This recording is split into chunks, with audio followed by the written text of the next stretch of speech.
All of us here in India extend our full support to the IDF, the Israeli Defense Forces. And I have only one message for you. We are with you. We are standing right behind you. Go and bomb the living daylights of the Hamas. Hamas is a terrorist organization, which it is. And that is the reason why this is happening now.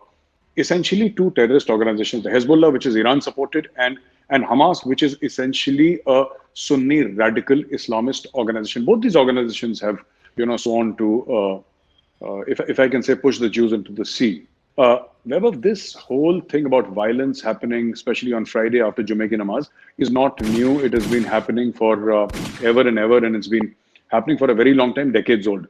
So every time somebody will give a call from inside the Al-Aqsa Mosque, this is not the first time, by the way, it's happening from this particular mosque as well. So what they do is they get people, they get these radical Palestinian elements, these terrorists there, they gather them. Suddenly rocks appear out of nowhere. They start pushing the Israeli army, and the Israeli army is no pushover. The Israeli army reacts, then people get hurt.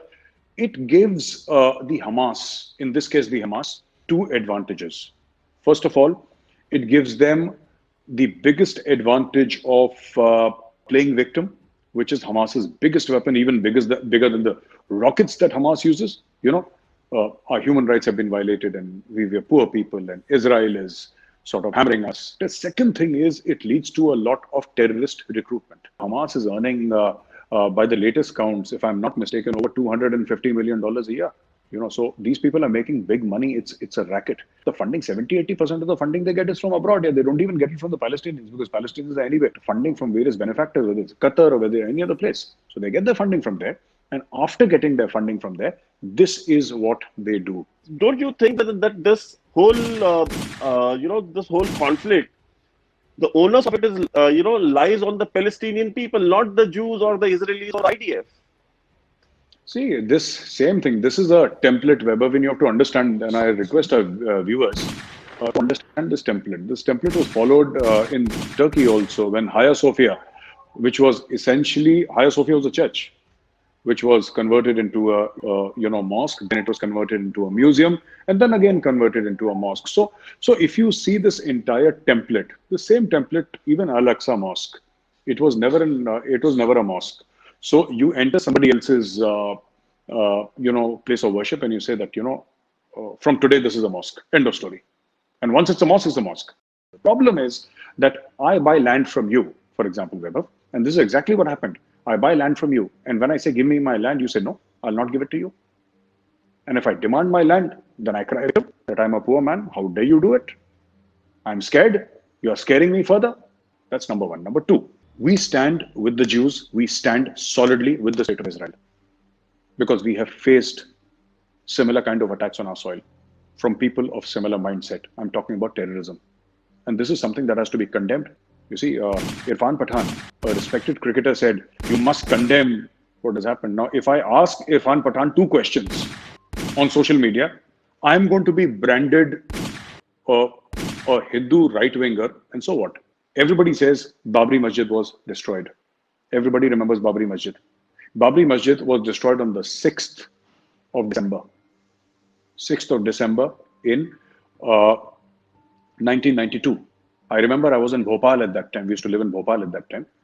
This thing happened, and on 8th of December, 48 hours later, a mob in Pakistan went on the rampage and destroyed 30 temples in one day.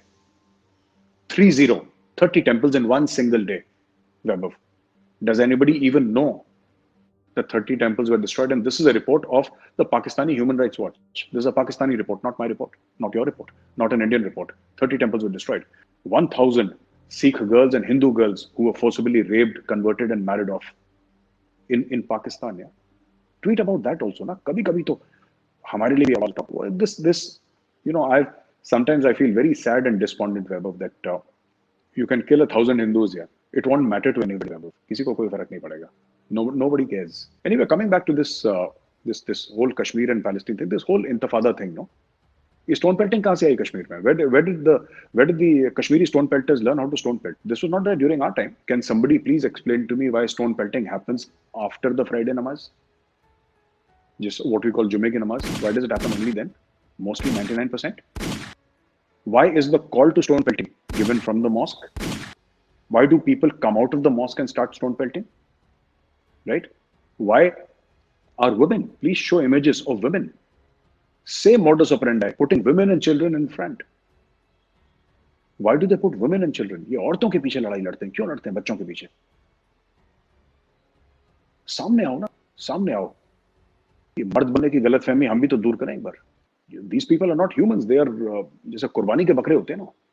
They're like कुर्बानी के. They're put in front, get hurt, get injured, so we get maximum mileage and we get to play the victim card. But the fact of the matter is that is what people have tried. People have tried this time and again. And last thing, Vaibhav, I also want to tell our viewers. Every time the Hamas says that, or the Hezbollah says the civilians have been killed. Now, I want to tell you how civilians are killed. The Pakistani army follows the same terrorist model of the Hamas and the Hezbollah. Because all the rockets, the launchers where the rockets are, they are placed in highly populated areas. And they fire the rockets from there into Israel. So when Israel hits back, it hits back near the rocks or on the rockets, which are placed in dense areas. And this is why civilian casualties occur. कि कोई बच्चा मर जाए, कोई औरत मर जाए, कोई बुजुर्ग मर जाए, तो फिर हमें victim card we can play very effectively in front of the global media. And I think Pakistan is such a lovely country because I think hypocrisy grows on trees in Pakistan. What was Black September? According to certain estimates, more than 25,000 Palestinians were killed by the Pakistani army under Ziaul Haq. And the Pakistani Brigade Plus, which was there, they just massacred the Palestinians day in and day out because they were getting money from Jordan. इनको इन्होंने पैसा लिया और उन्होंने Palestinians को मार डाला.